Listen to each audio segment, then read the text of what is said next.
hosted by Mike, the Big Cheese. Mike, Hey, Bill, how are you?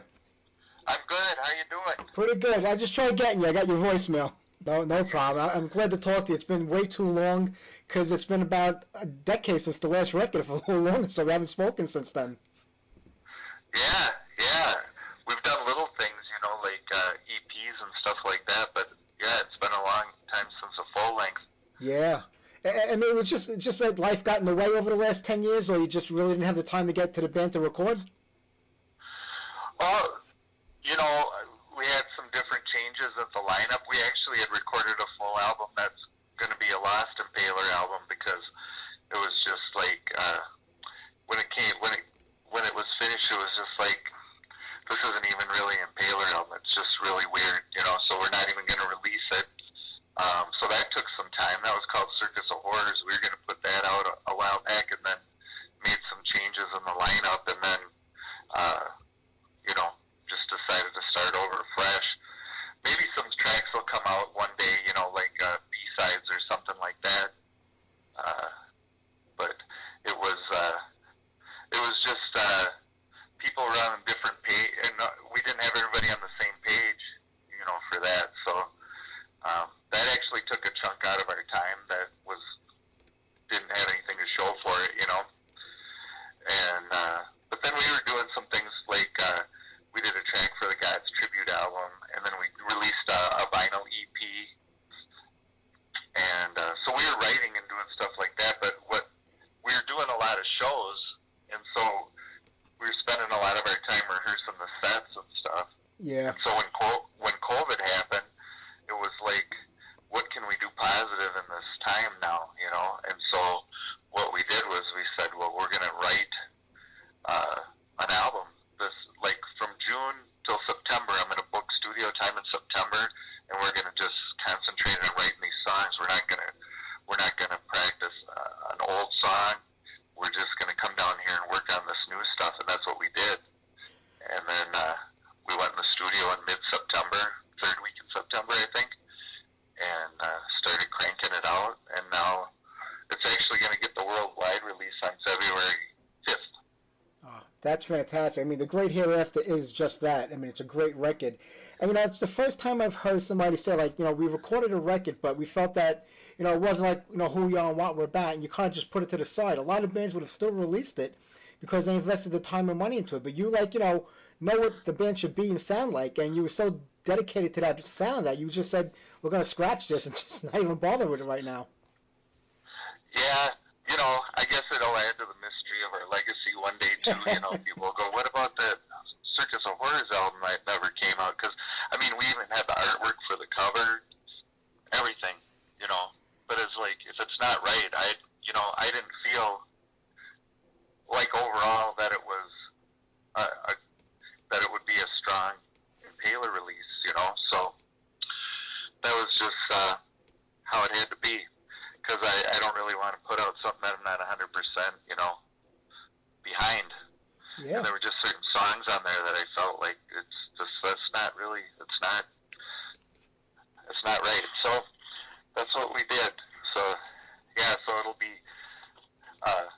Actually, we re-recorded Court's track that he'd written for that for the new album.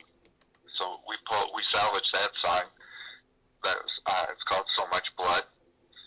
It's like the second to last song on the new album.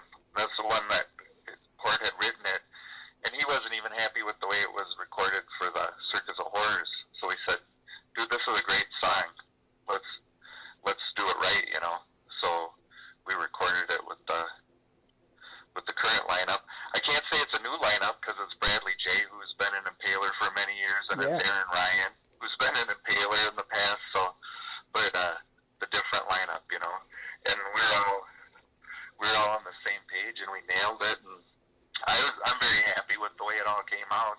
Yeah. So I was much more happy about releasing this album. It does sound great from start to finish. And if anything, Impaler has been over, it's hard to believe, but another 2 years, it'll be like 40 years that the band has been going. You've been consistent, if anything. What you've set out to do, you've carried on through every decade, no matter what changed in the music scene, you know, whether it was the business model or the sound that was taking place at the time, you've been nothing but consistent throughout your whole career. And that's a really hard thing to do because if, you know, like myself, growing up in the early 70s, you know, first getting into Kiss and Alice Cooper and like, you know, it was all about the theatrics as much as the music. It was a mix of each. And then as, you know, the decade wore on, you had bands like Iron Maiden coming out and Priest where it was, you know, more about the sound than just the image. And then when Metallica came out, it was like jeans and, you know, T-shirts, and it was all about the music and music only. You guys came out at that time, and to me, you mixed in the best of that 70s hard rock, the horror, the shock music, the punk music from the late 70s, going right up into the heavy metal of the early 80s. It was a combination of everything, and it really worked out. But was that the original plan for the band? Is that where you wanted the band to go music-wise, or was it sort of like a work in progress of all those demos in the early days? Oh, no. I mean, we definitely had a vision for what we wanted to do, you know, theatrically, even though we didn't have, like, the money, you know, but we did. Everything was DIY, you know, or DIY. Yeah. Do it yourself, you know. And so, but definitely, I think that's with any band, you know, you take all of your influences and you mix it together, you know, and then you slap your own DNA in there too, and that's how. I mean, we weren't out to copy anybody, but we didn't want to leave any influences out either, you know, because we love punk and we love metal and we love classic rock, and so I certainly wouldn't want to leave any of it out. So all of it went in the blender, you know, so to speak. And yeah, that was the plan from the get-go, because we love bands, and when I say newer bands at the time, it's dating me, but, you know, so we love newer bands like Venom and Tigers of Pantang and Iron Maiden and all the stuff that was coming out, new wave of British heavy metal, but it didn't make us love the classic rock any less.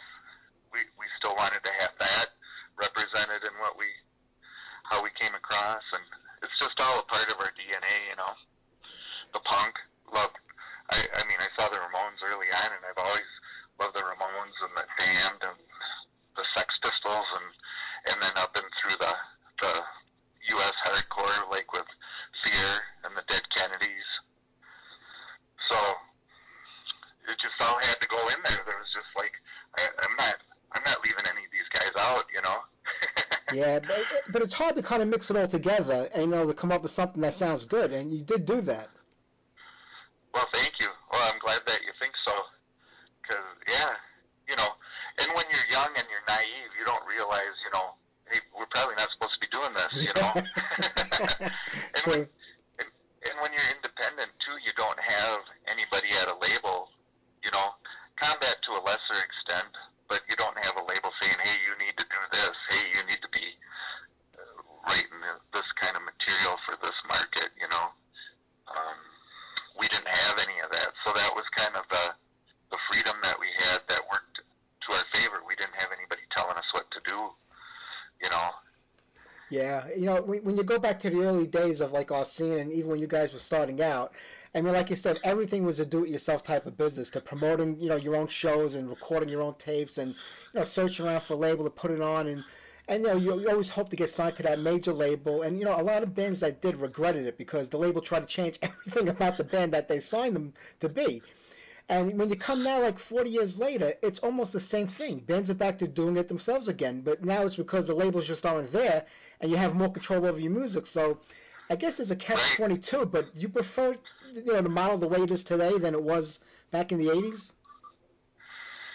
Well, the 80s, you know, too, was a cool time because, you know, not everybody was, I think like when Metallica came along and Iron Maiden, then you got a lot of bands that were doing, really following their formula or whatever you want to say, you know. Yeah. They're heavily inspired by the way they were doing things. And so, but I think prior to that, I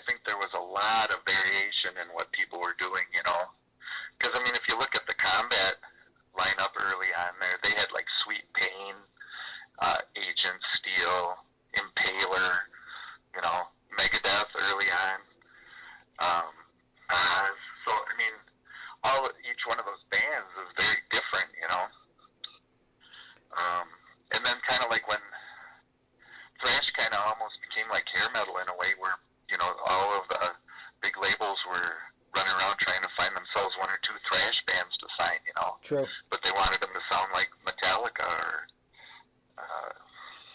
whatever. Exodus.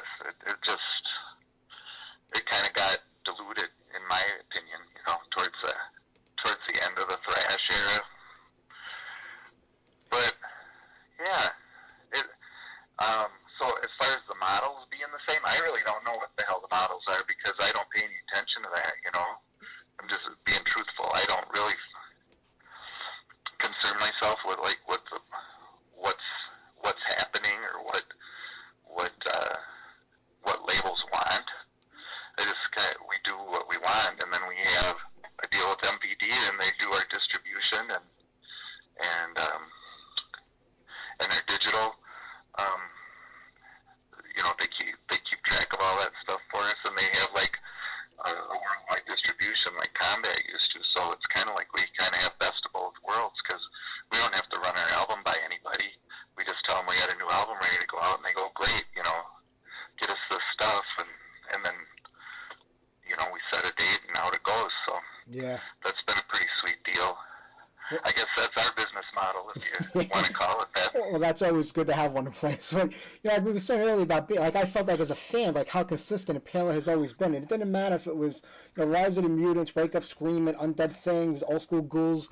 It was Impaler. But was there ever like a point over those decades where you were putting stuff out, you felt this isn't right, this isn't us? I know you said it with the last album that you scrapped, but was there ever like a low point in the band anywhere during those decades where you felt maybe things were getting off track for you? As a fan, I never saw it, but as as the band member and the person writing the music, did you ever feel the band got off track anywhere during its time? With Impaler? Yeah. For me personally, I would not, I just, I don't know. I guess I just have something in my brain and like how it's supposed to be or how it should be. And, sometimes when you play with people for a long period of time, you just kind of, you lose the map collectively because other people want to go in a different direction or whatever, play in a cover band. But I just kind of stay on track, or try to the best I can. I mean, I guess everybody goes through different phases in their life, especially when you're looking at a 40-year span of time. But, I've always been in love with it because I love, rock music. I just always want to be a part of it and contribute to it. So that's never waned for me.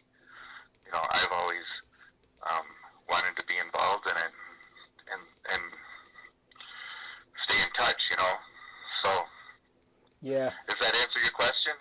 Absolutely. But I know like around 92, you took a break and you started Daddy Rod, John Strand with you, who was also in Impaler at that time, around that time.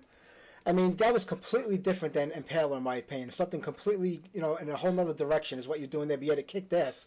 But it never went any further than those couple of demo tapes. Was there anything more to it than that? Oh, with Daddy Rod? Yeah. Oh, we're on a compilation that came out that, what's it called? Wrecking Crew, or, that was a bunch of Twin City bands. Yeah, no, that was fun. That was like a little sidetrack that,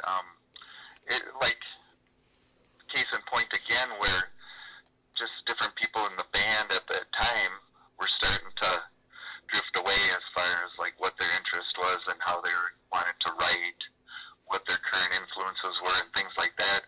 And I've always been about like the Stooges and the MC5 and those early bands, but the Halls, the ones that influenced the punk rock bands, the prototype bands. So, and Johnny loved that stuff too. And so it's just like, we were kind of in a transitional period with where Impaler was at that time. So it's like, let's do this stuff. Let's do, let's do some Stooges worship, and that's what we did. And so we played some shows and ended up, there was a local compilation that was coming out, and the guy asked us if we would contribute a track to it. We did some demos. I've always been about demoing ever since the early days when we first started with Impaler. So that's always gone on all through our years, is where, we'll try and go someplace and do a demo.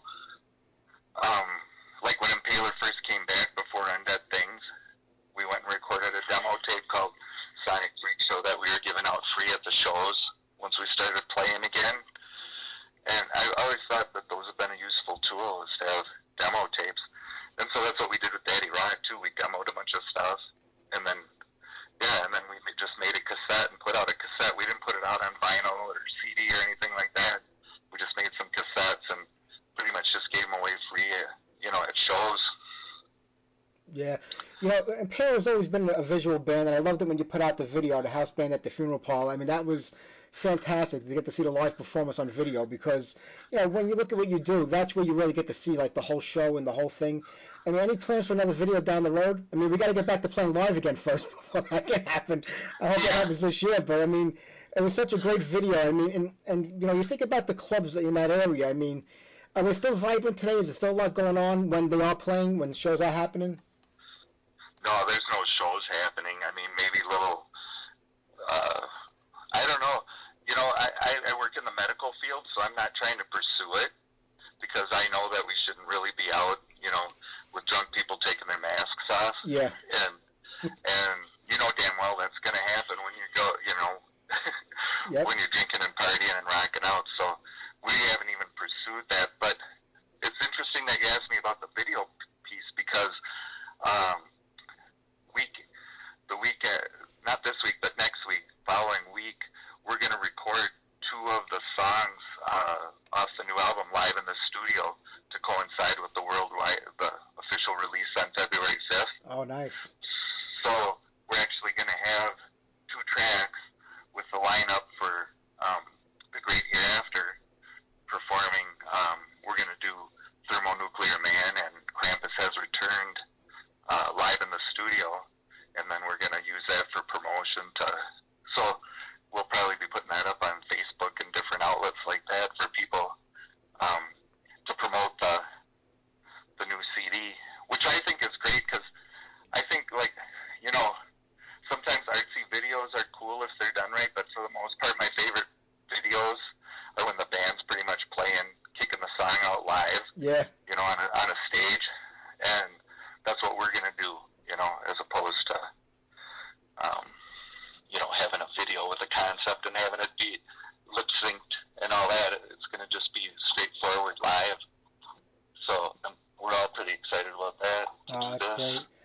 It seems like this is the way it's going right now. Like, you know, with no live shows going on, I mean, pretty much all over the world. I mean, you'll have a few places here and there you could play, but it's like a lot of bands are going to live streaming right now, put on a whole show, charging, you know, for it.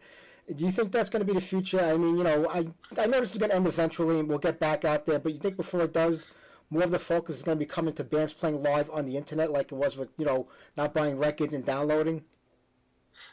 Yeah, I think that's kind of a cool thing. It's a way for people to get their fix when they can't go to see a band live. If you know, if the band sets up and does a set in a studio and people can stream it and watch it and have a beer, I think that's great. You know, it's an outlet for some people that are probably pretty frustrated not being able to go to shows, and musicians who are frustrated that they're not able to play shows. You know, so I think it's a nice stopgap between you know, the COVID situation and live shows happening again. I think this is a good little bridge, and I think if people save those things, we'll be looking back on those things. People will be wanting to collect them and find them and seek them out, you know, 5 years from now. You know, remember that studio concert that they did? You know, back during COVID, I'd love to watch that again because I love watching. I spend a lot of my time. I don't even watch regular TV. I usually watch concert. You know. Yep. Bootlegs and shows that. That's what I enjoy watching. So I think there's a lot of other people out in the world that enjoy that too. And so I think it'll become kind of like a cool, like almost like finding old fanzines from the early 80s now, you know, and looking at them. I think some of these live broadcasts, some of these video broadcasts will be really interesting for people, you know, once COVID's passed and things get kind of back to whatever normal is. Yeah, I know. And I'm hoping that it's soon. Like I said, you know, having it as a stopgap measure is great to watch and see these bands live, but nothing replaces that actual live performance and that feeling of being in an audience and seeing it. I'm hoping that, you know, I don't know if it's going to happen this year, but, you know, hopefully next year we'll get back to that again in one way or another. Yeah, I mean, I hear everything the same as everybody else, but I've heard that they're thinking that live performances could be back by fall, by the autumn, you know, if things go well with the COVID and